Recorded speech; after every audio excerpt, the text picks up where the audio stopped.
जय श्री कृष्ण विद्यार्थी मित्रों, આપણે ગઈકાલના ક્લાસમાં ભાગીદારી પેઢીના વાર્ષિક હિસાબોના ઇન્ટ્રોડક્શન લેક્ચરની અંદર વેપાર ખાતાનું ફોર્મેટ સમજ્યા હતા. વેપાર ખાતું તૈયાર કરવાનો ઉદ્દેશ્ય ધંધાનો કાચો નફો કે કાચી ખોટ જાણવાનો છે. વેપાર ખાતામાં કયા ખાતાની નોંધ કરીએ છીએ અથવા તો કયા વ્યવહારો નોંધાશે, તો વેપાર કરીએ છીએ આપણે માલનો, એટલે કે વેપાર ખાતામાં માલના ખાતા નોંધાશે. માલની સાથે સંકળાયેલી બાબતો જેવા કે માલની ખરીદી કરવા માટે ચૂકવેલ ખર્ચ, માલનો ઉત્પાદન કરવા માટે ચૂકવેલ ખર્ચ, આ દરેકે દરેક બાબતોનો સમાવેશ વેપાર ખાતામાં કરવામાં આવે છે. એટલે બિલકુલ શોર્ટમાં તમે આવું બોલી શકો કે વેપાર ખાતામાં નોંધ શેની થાય, તો આન્સર છે માલના ખાતા, માલની ખરીદીના ખર્ચા અને માલના ઉત્પાદનના ખર્ચા. થોડુંક ડિટેલમાં જવું હોય તો માલના ખાતાની અંદર કયા કયા ખાતાનો સમાવેશ થાય. તો ગયા વર્ષે વેપાર કે ધંધો આપણો ચાલુ હતો, તો ગયા વર્ષનો આખરનો સ્ટોક આ વર્ષે શરૂઆતનો સ્ટોક કહેવાશે. તો શરૂઆતનો માલ સ્ટોક, માલની ખરીદી કરશો, ખરીદેલો માલ પરત કરશો, અન્ય રીતે માલની જાવક, ગ્રાહકને માલનું વેચાણ કરશો, વેચેલો માલ પરત આવશે અને વર્ષના અંતે તમારી પાસે બાકી વધેલ માલ એટલે કે આખરનો માલ સ્ટોક. તો આ 7 માલના ખાતા નોંધાય છે. માલની ખરીદીના ખર્ચા અને માલના ઉત્પાદનના ખર્ચાની વેપાર ખાતામાં નોંધ કરવામાં આવે છે. હવે આજે આપણે સમજીશું નફા નુકસાન ખાતું.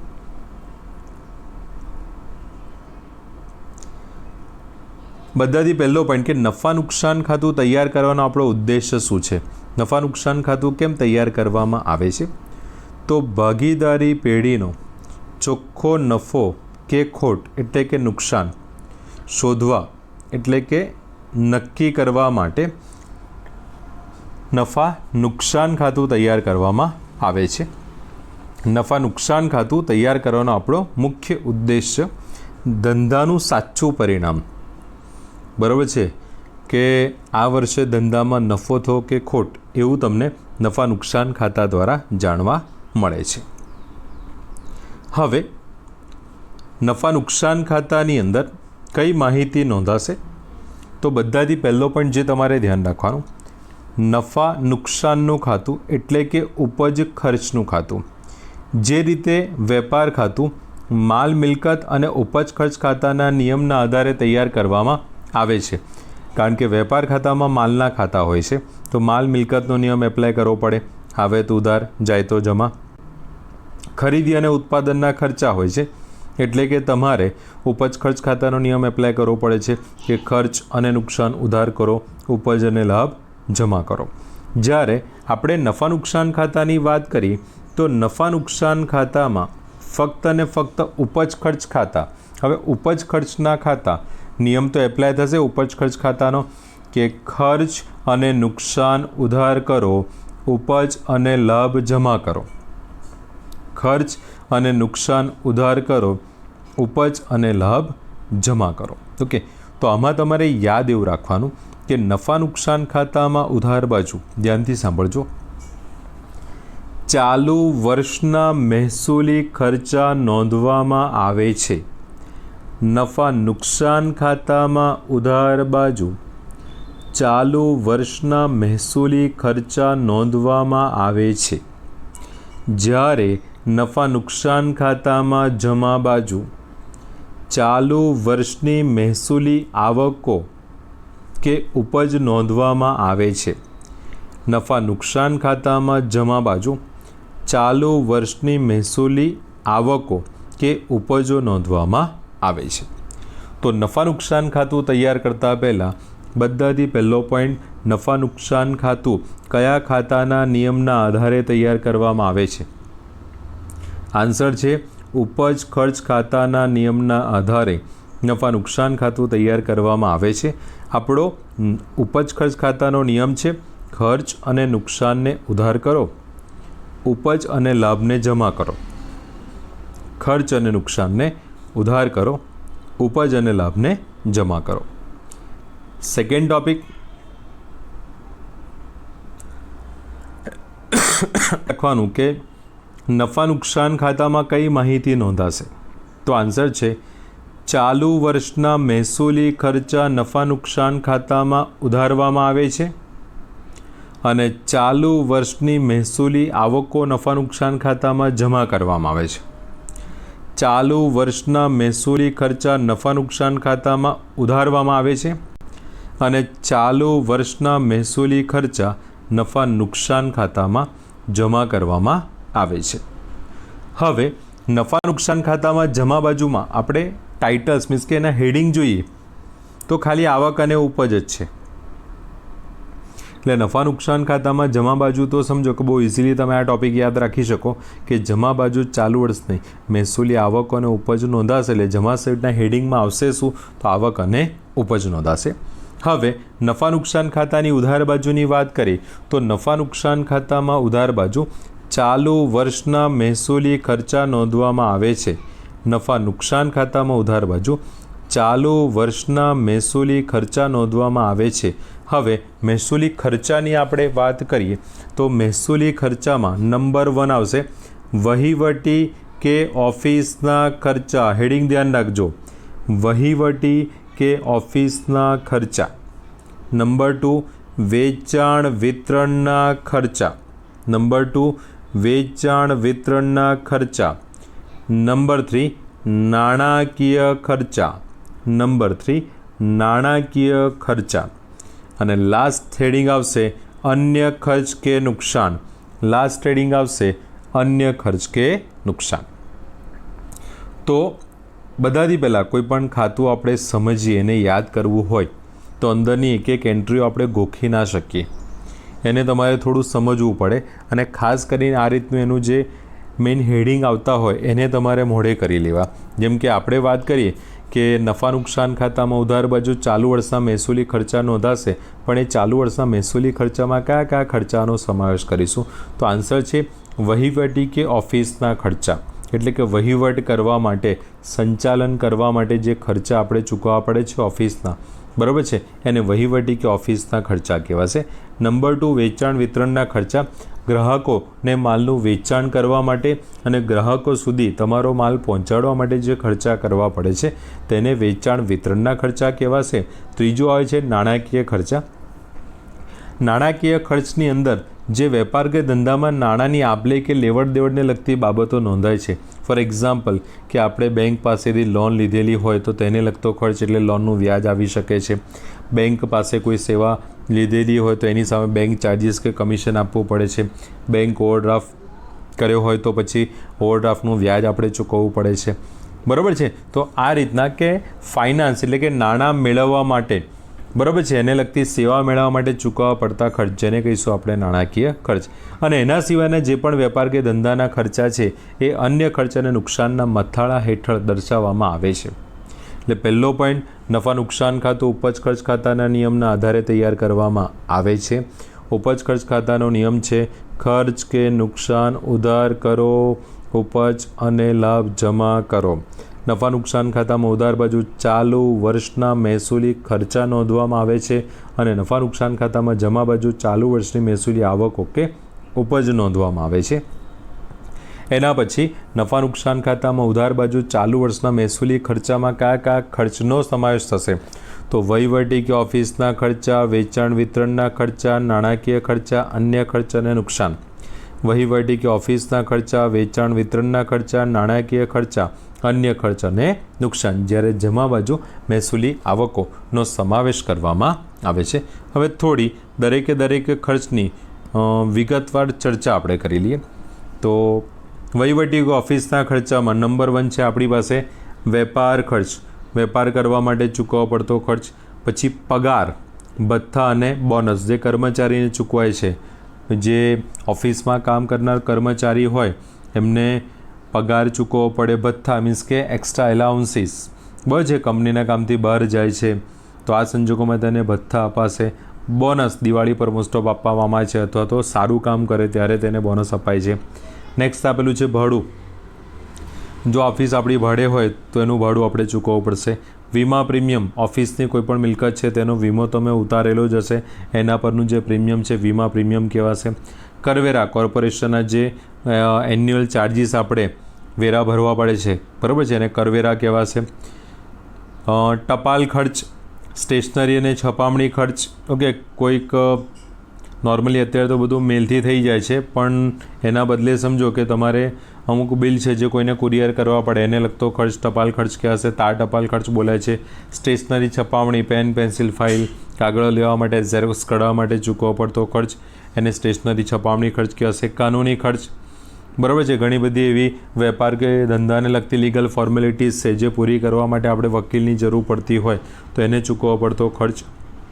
ઓડિટ ફી, ચાર્ટર્ડ એકાઉન્ટન્ટને તમારા ચોપડા તપાસવા માટે તમારે જે ફી જે ચૂકવવી પડે છે એને ઓડિટ ફી કહેવાશે.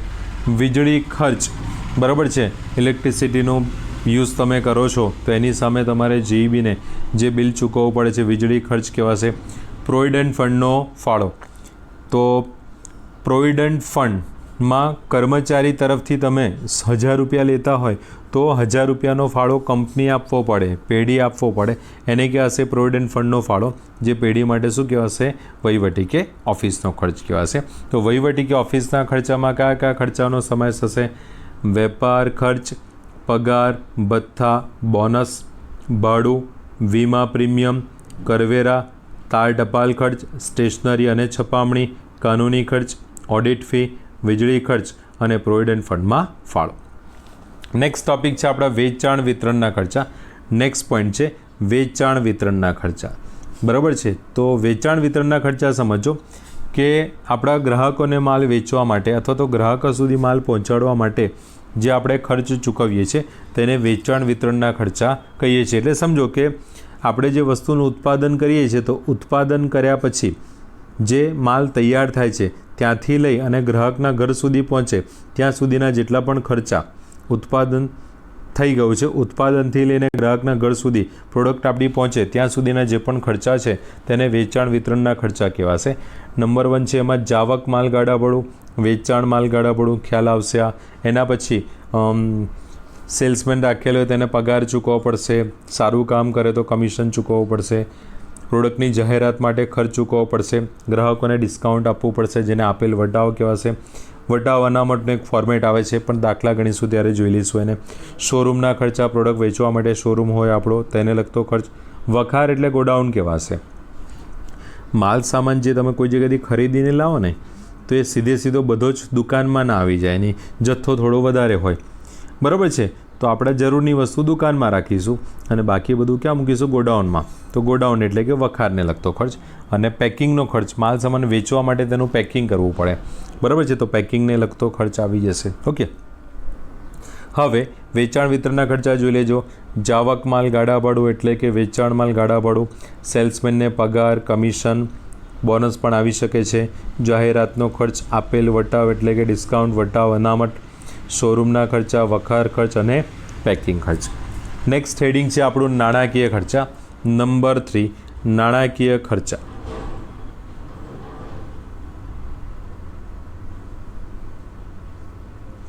હવે નાણાકીય ખર્ચાની આપણે વાત કરીએ તો બધાથી પહેલો ટોપિક અંદર આપ્યું છે ભાગીદારની લોનનું વ્યાજ. જો યાદ હોય તો આપણે પહેલા ચેપ્ટરમાં ભણ્યા હતા ભાગીદારે પેઢીને દીધેલી લોન. પેઢી માટે દેવું છે, પાકા શરતમાં મૂડી દેવા બાજુ દર્શાવાય. ભાગીદારે પેઢીને દીધેલી લોન, પેઢી માટે દેવું છે, પાકા શરતમાં મૂડી દેવા બાજુ દર્શાવાય. જ્યારે 1932ના ભાગીદારી કરારનામાની જોગવાઈ મુજબ ભાગીદારે પેઢીને દીધેલી લોન પર વ્યાજ અંગે કોઈપણ ઉલ્લેખ ન હોય તો કમ્પલસરી 6% વ્યાજ પેઢીએ ચૂકવવું. 6% વ્યાજ પેઢીએ ચૂકવવું. તો આજે ભાગીદારે પેઢીને દીધેલી લોન પર વ્યાજ છે એ પેઢીનો નાણાકીય ખર્ચ છે, જે આપણે પ્રકરણ 1માં પણ ડિસ્કશન કરેલું હશે. તો નાણાકીય ખર્ચ હોવાથી આની અસર આપીશું નફા નુકસાન ખાતામાં ઉધાર બાજુ. તો બસ આ એ જ લોનનું વ્યાજ છે. પછી બેંક ઓવરડ્રાફ્ટનું વ્યાજ આવી જશે, પછી લીધેલી લોનનું વ્યાજ આવશે, bank charges, bank commission, manager હોય તો તેનું કમિશન આવી જશે, બરાબર છે. તો આ બધા તમારા નાણાકીય ખર્ચા છે, ચેક કરી લેજો. ભાગીદારની લોનનું વ્યાજ, બેંક ઓવરડ્રાફ્ટનું વ્યાજ, લીધેલી લોનનું વ્યાજ, બેંક ચાર્જીસ, બેંક કમિશન, મેનેજરનું કમિશન વગેરે. લાસ્ટ હેડિંગ છે અન્ય ખર્ચ અને નુકસાન. હવે એવા ખર્ચા જે સમજો કે કોઈ પણ આગળના હેડિંગમાં આવતા નથી. પહેલો ટૉપિક આવે છે ધર્માદા ખર્ચ, ખ્યાલ આવી જશે. મિલકત પરનો ઘસારો, એના પછી ગલખાદ આવે છે. ફોર્મેટ આપણે દાખલામાં જોઈ લઈશું, બરાબર છે. એના પછી નેક્સ્ટ ટૉપિક છે આગથી નુકસાન, ચોરીથી નુકસાન, મિલકતના વેચાણનું નુકસાન, એના સિવાય ખર્ચ કે નુકસાન માટેની જોગવાઈ. વાત કરે છે ગલખાદ અનામત જેવા ટૉપિકનો, બરાબર છે, જેમાં લેણી હુંડી પર વટાવ અનામત પણ આવી શકે છે, બરાબર. તો અન્ય ખર્ચ કે નુકસાનમાં એવા ખર્ચા આવશે કે જે વહીવટી ઓફિસના ખર્ચ, વેચાણ વિતરણના ખર્ચ અને નાણાકીય ખર્ચમાં જેનો સમાવેશ કરવામાં આવતો નથી. તો આવા દરેકે દરેક ખર્ચને આપણે અન્ય ખર્ચ કે નુકસાનમાં લઈશું. તો અન્ય ખર્ચ કે નુકસાનમાં કયા કયા ટૉપિક આવે છે? તો ધર્માદા ખર્ચ આવશે, મિલકત પરનો ઘસારો આવશે, ગલખાદનું ફોર્મેટ આવી જશે, આગથી નુકસાન, ચોરીથી નુકસાન, મિલકતના વેચાણનું નુકસાન અને કોઈપણ ખર્ચ કે નુકસાન માટે જે આપણે નફામાંથી બચત કરીએ છીએ જેને આપણે જોગવાઈ કહીએ છીએ. શું કહીએ છીએ? જોગવાઈ કહીએ છીએ. ઓકે, તો આ જે ટૉપિક આપણે કમ્પ્લીટ કર્યો હતો તમારું નફા નુકસાન ખાતાની ઉધાર બાજુ. ફરી એકવાર ચેક કરી લેજો. નફા નુકસાન ખાતું ઉપજ ખર્ચ ખાતાના નિયમના આધારે તૈયાર કરવામાં આવે છે. ઉપજ ખર્ચ ખાતાનો નિયમ છે ખર્ચ કે નુકસાનને ઉધાર કરો, ઉપજ અને લાભને જમા કરો. નફા નુકસાન ખાતામાં ઉધાર બાજુ ચાલુ વર્ષના મહેસૂલી ખર્ચાનો સમાવેશ કરવામાં આવે છે, જ્યારે જમા બાજુ ચાલુ વર્ષની મહેસૂલી આવકોનો સમાવેશ કરવામાં આવે છે. મહેસૂલી ખર્ચામાં કઈ કઈ બાબતોનો સમાવેશ થશે? તો આન્સર છે વહીવટી કે ઓફિસના ખર્ચા, વેચાણ વિતરણના ખર્ચા, નાણાકીય ખર્ચા, અન્ય ખર્ચ અને નુકસાન. વહીવટી કે ઓફિસના ખર્ચા, વેચાણ વિતરણના ખર્ચા, નાણાકીય ખર્ચા અને અન્ય ખર્ચ કે નુકસાનનો સમાવેશ કરવામાં આવે છે. ઓકે, તો અહીંયા આપણે ટૉપિક કમ્પ્લીટ કર્યો નફા નુકસાન ખાતાની ઉધાર બાજુ. નફા નુકસાન ખાતાની ઉધાર બાજુ. હવે જમા સાઈડની એન્ટ્રી ચેક કરીએ. નફા નુકસાન ખાતામાં જમા બાજુ કઈ બાબતો નોંધવામાં આવશે? એ તો ઉધાર બાજુ કરતાં પણ સિમ્પલ છે. નફા નુકસાન ખાતામાં જમા બાજુ ચાલુ વર્ષની મહેસૂલી આવકો નોંધવામાં આવે છે. ચાલુ વર્ષની મહેસૂલી આવકો નોંધવામાં આવશે. ચેક કરીએ આપણે શું આપ્યું છે? મળેલ વટાવ, મળેલ ભાડું, મળેલ કમિશન, મળેલ દલાલી, મળેલ આડત, રોકાણોનું વ્યાજ, ધીરેલી લોન પર વ્યાજ. તમે કોઈ વ્યક્તિને નાણાં ઉછીના આપો છો એને આપેલી કે ધીરેલી લોન કહેવાય, એના પરનું વ્યાજ. ગલખાદ પરત, આને જોઈ લેજો. દેવાદાર પાસેની લેણી રકમમાંથી જે રકમ ન મળે તેને ગલખાદ કહે છે. ગલખાદ ધંધાનું નુકસાન છે, તેથી નફા નુકસાન ખાતામાં ઉધાર બાજુ નોંધવામાં આવે છે. જ્યારે ભૂતકાળમાં માંડી વાળેલ ગલખાદના નાણાં પરત મળે, ભૂતકાળમાં માંડી વાળેલ ગલખાદના નાણાં પરત મળે જેને ગલખાદ પરત તરીકે ઓળખવામાં આવે છે, અને ગલખાદ પરત ધંધાની આવક હોવાથી નફા નુકસાન ખાતામાં જમા બાજુ નોંધવામાં આવે છે. એના પછી મિલકતના વેચાણનો નફો, પછીના વેચાણની ઉપજ, ભંગારની ઉપજ અને પરચુરણ આવકોનો સમાવેશ નફા નુકસાન ખાતામાં જમા બાજુ પર કરવામાં આવે છે. જોઈ લેજો નફા નુકસાન ખાતામાં જમા બાજુ ચાલુ વર્ષની મહેસૂલી આવકો નોંધવામાં આવે છે. આ મહેસૂલી આવકોમાં કંઈ મળે છે એટલે આપણી આવક કહેવાશે. શું આવશે? કયા કયા ટૉપિક આવશે? મળેલ વટાવ, મળેલ ભાડું, મળેલ કમિશન, મળેલ દલાલી, મળેલ આડત, રોકાણોનું વ્યાજ, ધીરેલી લોન પરનું વ્યાજ, ગલખાદ પરત, મિલકત વેચાણનો નફો, પસ્તીના વેચાણની ઉપજ, ભંગારની ઉપજ અને પરચુરણ આવકો વગેરે મહેસૂલી આવકોનો સમાવેશ કરવામાં આવે છે. તો અહીંયા આપણો ટૉપિક કમ્પ્લીટ કર્યો આપણે નફા નુકસાન ખાતું. 2 પોઈન્ટ આપણા 2 ખાતા કમ્પ્લીટ થયા વાર્ષિક હિસાબના ઇન્ટ્રોડક્શનના. પહેલું ખાતું છે વેપાર ખાતું. સાંભળી લો અને આ જ રીતે તેને રિપીટ કરવાનો. વેપાર ખાતામાં કઈ માહિતી નોંધવામાં આવે છે? વેપાર ખાતું તૈયાર કરવાનો ઉદ્દેશ્ય શું છે? તો વેપાર ખાતું તૈયાર કરવાનો ઉદ્દેશ્ય ધંધાનો કાચો નફો કે કાચી ખોટ જાણવાનો છે. વેપાર ખાતામાં વેપારને લગતી માહિતી નોંધવામાં આવે છે. વેપારી વેપાર શેનો કરે છે? માલનો, મીન્સ કે માલની સાથે સંકળાયેલી બાબતો એટલે કે માલની સાથે સંકળાયેલા ખાતા નોંધાય, એટલે કે માલના ખાતા નોંધાશે, માલની ખરીદીના ખર્ચા નોંધાશે અને માલના ઉત્પાદનના ખર્ચા નોંધાશે. માલના ખાતામાં થોડુંક ડિટેલમાં જશો તો 7 માલના ખાતા છે. શરૂઆતનો માલ સ્ટોક, ખરીદી, ખરીદ માલ પરત, અન્ય રીતે માલની જાવક, વેચાણ, વેચાણ પરત ને આખરનો માલ સ્ટોક. અને વેપાર ખાતાનું ફોર્મેટ કંઈક આપણે આવું સમજ્યા હતા કે વેપાર ખાતાનું ફોર્મેટ, વેપાર ખાતામાં ઉધાર બાજુ શરૂઆતનો માલ સ્ટોક, ખરીદી માઇનસ ખરીદ પરત માઇનસ અન્ય રીતે માલની જાવક, માલની ખરીદીના ખર્ચા, માલના ઉત્પાદનના ખર્ચા. જ્યારે વેપાર ખાતામાં જમા બાજુ વેચાણ માઇનસ વેચાણ પરત અને આખરના માલ સ્ટોકની નોંધ કરવામાં આવે છે. વેચાણ માઇનસ વેચાણ પરત ને આખરનો માલ સ્ટોક. સેકન્ડ ટોપિક જે આપણે કમ્પ્લીટ કર્યો એ છે આપણું નફા નુકસાન ખાતું. નફા નુકસાન ખાતું ઉપજ ખર્ચ ખાતાના નિયમના આધારે તૈયાર કરવામાં આવે છે. ઉપજ ખર્ચ ખાતાનો નિયમ છે ખર્ચ કે નુકસાન ઉધાર કરો, ઉપજ કે લાભ જમા. એટલે કે નફા નુકસાન ખાતામાં ઉધાર બાજુ ચાલુ વર્ષના મહેસૂલી ખર્ચા નોંધવામાં આવે છે અને નફા નુકસાન ખાતામાં જમા બાજુ ચાલુ વર્ષની મહેસૂલી આવકો. મહેસૂલી ખર્ચામાં કયા કયા ખર્ચનો સમાવેશ થશે? વહીવટી કે ઓફિસના ખર્ચા, વેચાણ વિતરણના ખર્ચા, નાણાકીય ખર્ચા, અન્ય ખર્ચ અને નુકસાન. જ્યારે નફા નુકસાન ખાતામાં જમા બાજુ ચાલુ વર્ષની મહેસૂલી આવકોનો સમાવેશ કરવામાં આવે છે. એના પછીનો નેક્સ્ટ ટોપિક છે આપણો નફા નુકસાન ફાળવણી ખાતા અને ભાગીદારોના મૂડી કે ચાલુ ખાતા. પણ આ ટોપિક આપણે 12મા ધોરણમાં જ ફર્સ્ટ ચેપ્ટર જે ભણ્યા છે એની અંદર ડિટેલમાં સમજી ચૂક્યા હતા. છતાં પણ આ બંને મેથડના ફોર્મેટ આપણે એકવાર રિવાઇઝ કરી લઈએ. તો નફા નુકસાન ફાળવણી ખાતું તૈયાર કરવાનો જે ઉદ્દેશ્ય છે એ કંઈક એવો છે કે જે ભાગીદારો હોય એને વચ્ચે જે નફાની વહેંચણી કરવાની છે એ ક્યાં દર્શાવશો તમે? ભાગીદાર પેઢી સાથે કરે છે વ્યવહાર, એની નોંધ તમે ક્યાં કરશો? બરાબર છે. તો એના માટે નફા નુકસાન ફાળવણી ખાતું તૈયાર કરવામાં આવે છે. તૈયાર કરો તો સારું, બટ કમ્પલસરી નથી. અને નફા નુકસાન ફાળવણી ખાતું એ નફા નુકસાન ખાતાનો જ ભાગ છે જે ઓલરેડી આપણે પહેલા ચેપ્ટરમાં ભણી ચૂક્યા છીએ. અને આપણે જે વસ્તુ રિવાઇઝ કરીએ છીએ આ ફોર્મેટના આધારે રિવાઇઝ કરીએ છીએ. તમે ભણ્યા છો, બધાને ખ્યાલ હશે, બરાબર છે. તો તમારા ચોપડામાં વસ્તુ લખેલ હશે, તમે જોઈ શકો છો આપણે કઈ રીતે આ વસ્તુ રિવાઇઝ કરતા હતા. તો થોડો ટાઈમ લઈને આને રિવાઇઝ કરી લઈએ. ધ્યાનથી સાંભળજો. આપણે જોઈ રહ્યા છીએ અસ્થિર મૂડી ખાતા પદ્ધતિ. મૂડી ખાતા તૈયાર કરવાની જે પદ્ધતિમાં વર્ષની શરૂઆતની બાકી અને આખરની બાકીમાં ફેરફાર કે તફાવત જોવા મળતો હોય તો તે પદ્ધતિને અસ્થિર મૂડી ખાતા પદ્ધતિ તરીકે ઓળખવામાં આવે છે. શરૂઆત કરીએ. પહેલો ટોપિક છે ચોખ્ખો નફો અને ચોખ્ખી ખોટ.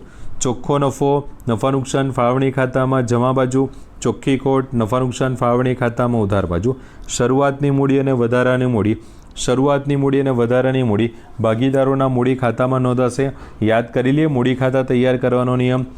મૂડી ખાતાની જમા બાકી, મૂડી વધે તો મૂડી ખાતામાં જમા કરો, મૂડી ઘટે તો મૂડી ખાતામાં ઉધાર કરો. મૂડી ખાતાની જમા બાકી, મૂડી વધે તો મૂડી ખાતામાં જમા કરો અને મૂડી ઘટે તો મૂડી ખાતામાં ઉધાર કરો. તેથી શરૂઆતની મૂડી અને વધારાની મૂડી મૂડી ખાતામાં જમા બાજુ નોંધાશે. ઉપાડ.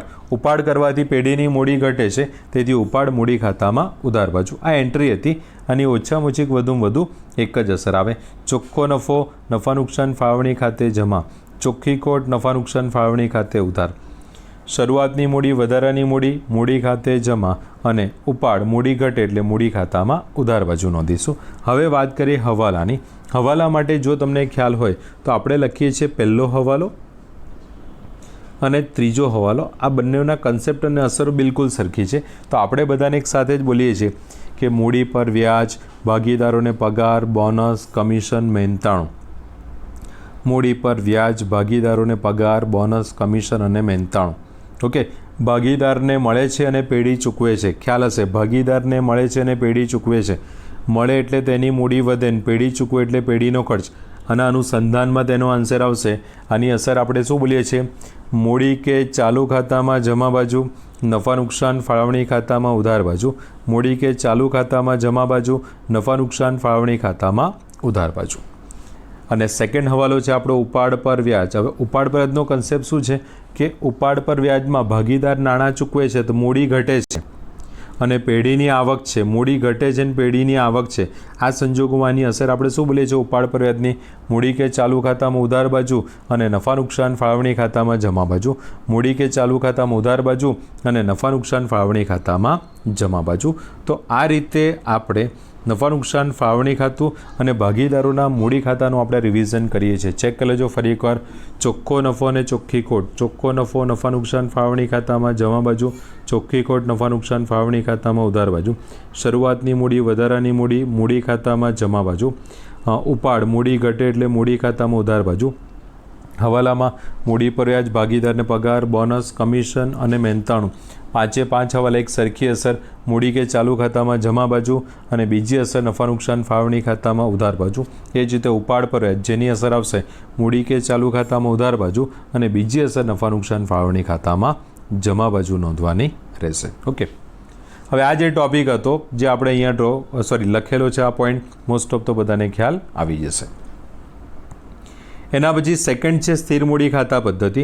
મૂડી ખાતા તૈયાર કરવાની જે પદ્ધતિમાં વર્ષની શરૂઆતની બાકી અને આખરની બાકીમાં કોઈ પણ ફેરફાર કે તફાવત જોવા મળતો ન હોય તો તે પદ્ધતિને સ્થિર મૂડી ખાતા પદ્ધતિ કહે છે. એકચ્યુઅલી આમાં ભાગીદારોને ઇન્ટેન્શન એવો છે કે આપણે મૂડીને સ્થિર રાખવી, એટલે કે મૂડી ખાતામાં ધ્યાનથી સાંભળજો, શરૂઆતની મૂડી એકલી લખવાની, વધારાની મૂડી લાવો તો લખાશે અને વધારાની મૂડી લઈ જાઓ તો લખાશે. 3 જ ટોપિક: શરૂઆતની મૂડી, વધારાની મૂડી લાવ્યા, વધારાની મૂડી લઈ ગયા, શરૂઆતની મૂડી, વધારાની મૂડી લાવ્યા, વધારાની મૂડી લઈ ગયા. બસ આ 3 ટોપિક તમારે મૂડી ખાતામાં લખવાના. બાકી બધી જ માહિતી નોંધવા માટે ભાગીદારોના ચાલુ ખાતા બનશે. બધી જ માહિતી નોંધવા માટે ભાગીદારોના ચાલુ ખાતા બનશે. એક ટોપિક જે MCQ કે 1-2 વાક્યના જવાબમાં આવે છે કે મૂડી ખાતાની કઈ બાકી હોય ને ચાલુ ખાતાની કઈ બાકી હોય, તો આન્સર છે મૂડી ખાતાની જમા બાકી હોય. મૂડી ખાતાની જમા બાકી હોય જ્યારે ચાલુ ખાતાની ઉધાર કે જમા બાકી હોય, જ્યારે ચાલુ ખાતાની ઉધાર કે જમા બાકી હોય છે. ઓકે, તો આ રીતે આપણે ફાળવણી નીચે ચાલુ ખાતા બનશે અને એની નીચે બનશે ભાગીદારોના સ્થિર મૂડી ખાતા. તો આનું પણ આપણે રિવિઝન કરી લઈએ, જોઈ લેજો. સ્ટાર્ટિંગ આ લિસ્ટ મુજબ જ થશે. આ લિસ્ટ મુજબ આપણે ઓલવેઝ રિવિઝન આના મુજબ કરવાનું. ઓકે, ચોખ્ખો નફો અને ચોખ્ખી ખોટ. ચોખ્ખો નફો નફા નુકસાન ફાળવણી ખાતામાં જમા બાજુ, ચોખ્ખી ખોટ નફા નુકસાન ફાળવણી ખાતામાં ઉધાર બાજુ. ચોખ્ખો નફો નફા નુકસાન ફાળવણી ખાતામાં જમા બાજુ, ચોખ્ખી ખોટ નફા નુકસાન ફાળવણી ખાતામાં ઉધાર બાજુ. નેક્સ્ટ છે શરૂઆતની મૂડી એટલે કે સ્થિર મૂડી, પછી વધારાની મૂડી લાવ્યા અને એક ટોપિક જે લખી લેજો, વધારાની મૂડી લઈ ગયા. શરૂઆતની મૂડી, વધારાની મૂડી લાવ્યા અને વધારાની મૂડી લઈ ગયા. જો તમને ઉપર દેખાશે સ્થિર મૂડી ખાતા, એમાં લખ્યું છે શરૂઆતની મૂડી જમા, વધારાની મૂડી લાવ્યા જમા અને વધારાની મૂડી લઈ ગયા એ ઉધાર બાજુ નોંધાશે. પણ કયા ખાતામાં? સ્થિર મૂડી ખાતા અથવા તો મૂડી ખાતામાં. સ્થિર મૂડી ખાતા અથવા તો મૂડી ખાતામાં. ઓકે, એટલે કે શરૂઆતની મૂડી, વધારાની મૂડી લાવ્યા અને વધારાની મૂડી લઈ ગયા કયા ખાતામાં નોંધાશે? તો સ્થિર મૂડી ખાતામાં, એટલે કે મૂડી ખાતામાં. શરૂઆતની મૂડી જમા, વધારાની મૂડી લાવ્યા જમા અને વધારાની મૂડી લઈ ગયા ઉધાર બાજુ નોંધાશે. એના પછી થોડોક ધ્યાન રાખવા જેવો ટોપિક ચાલુ ખાતાની બાકી, અને આ ટોપિક જ્યારે રિવાઇઝ કરો તો સાથે સાથે એના વ્યાજનો ટોપિક પણ જોઈ લેવાનો. બરાબર છે? ચાલુ ખાતાની બાકી ધ્યાનથી સમજો. ચાલુ ખાતાની બાકી ચાલુ ખાતામાં નોંધાય, ચાલુ ખાતાની બાકી ચાલુ ખાતામાં નોંધાશે.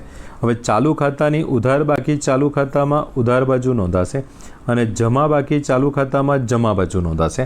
ચાલુ ખાતાની ઉધાર બાકી ચાલુ ખાતામાં ઉધાર બાજુ અને જમા બાકી ચાલુ ખાતામાં જમા બાજુ. ચાલુ ખાતાની બાકી પર વ્યાજની અસર કઈ રીતે યાદ રાખવાની? ચાલુ ખાતાની બાકી પર વ્યાજની અસર ધ્યાનથી સમજો. ઉધાર બાકીનું વ્યાજ ચાલુ ખાતામાં ઉધાર બાજુ, બીજી અસર ફાળવણી ખાતામાં જમા બાજુ. ઉધાર બાકીનું વ્યાજ ચાલુ ખાતામાં ઉધાર બાજુ, બીજી અસર ફાળવણી ખાતામાં જમા બાજુ. એ જ રીતે જમા બાકીનું વ્યાજ ચાલુ ખાતામાં જમા બાજુ અને બીજી અસર ફાળવણી ખાતામાં ઉધાર બાજુ. જમા બાકીનું વ્યાજ ચાલુ ખાતામાં જમા બાજુ અને બીજી અસર નફા નુકસાન ફાળવણી ખાતામાં ઉધાર બાજુ. આ રીતે તેની અસર આપવાની રહેશે. ઓકે, એના પછી લિસ્ટમાં નેક્સ્ટ ટોપિક છે આપણી પાસે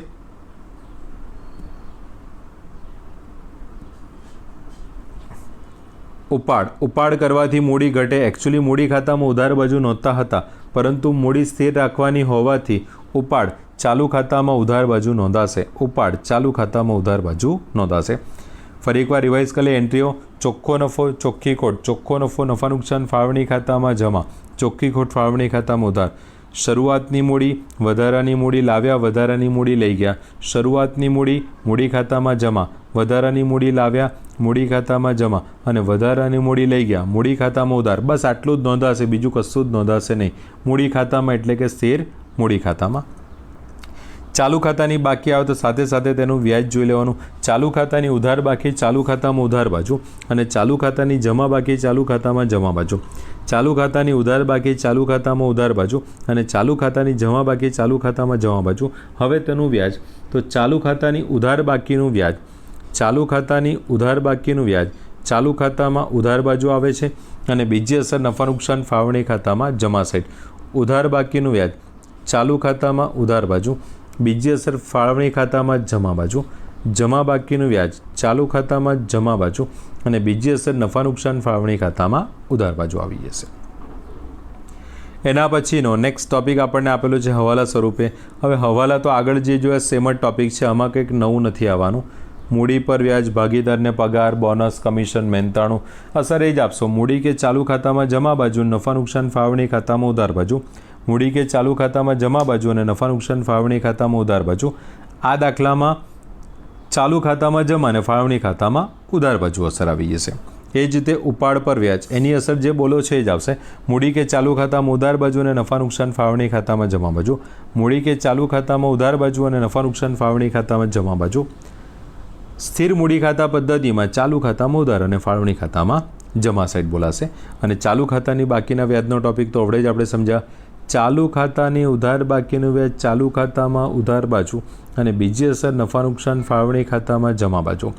ચાલુ ખાતાની જમા બાકીનું વ્યાજ ચાલુ ખાતામાં જમા બાજુ અને બીજી અસર નફા નુકસાન ફાળવણી ખાતામાં ઉધાર બાજુ આવશે. ઓકે, તો આજના લેક્ચરમાં આપણે કમ્પ્લીટ કર્યું નફા નેકસાન ખાતું અને તેના કન્સેપ્ટ. નફા નુકસાન ફાળવણી ખાતું, સ્થિર મૂડી ખાતા પદ્ધતિ અને અસ્થિર મૂડી ખાતા પદ્ધતિએ, બંને પદ્ધતિએ. નેક્સ્ટ લેક્ચરમાં આપણે પાકું સર્વે, જે ઓલરેડી આપણે ચોથા ચેપ્ટરમાં ભણી ચૂક્યા છીએ, એ જ આપણે જોઈશું. અને હવાલાનો કન્સેપ્ટ જોઈ લઈશું. 15 કે 17 જે હવાલા નોર્મલી આપણા ક્લાસમાં જે આપણે ચલાવીએ છીએ એ બધા જ હવાલા આપણે ડિટેલમાં જોઈ લઈશું. તો નેક્સ્ટ લેક્ચરમાં 2 ટોપિકનું આપણે ઇન્ટ્રોડક્શન લેવાનું છે. ઓકે, તો મળીએ આપણે નેક્સ્ટ લેક્ચરમાં. ત્યાં સુધી બાય, ટેક કેર, જય શ્રી કૃષ્ણ.